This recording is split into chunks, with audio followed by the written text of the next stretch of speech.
بسم الله الرحمن الرحيم، والصلاة والسلام على سيدنا محمد وآله وصحبه وسلم وبعد.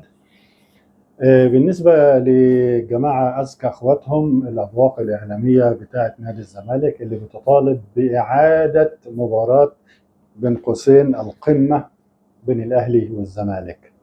يا أذكى أخواتك أنت وهو، يا أذكى أخواتك إعادة الشيء، يعني الشيء اتعمل وعايزين نعيده من تاني.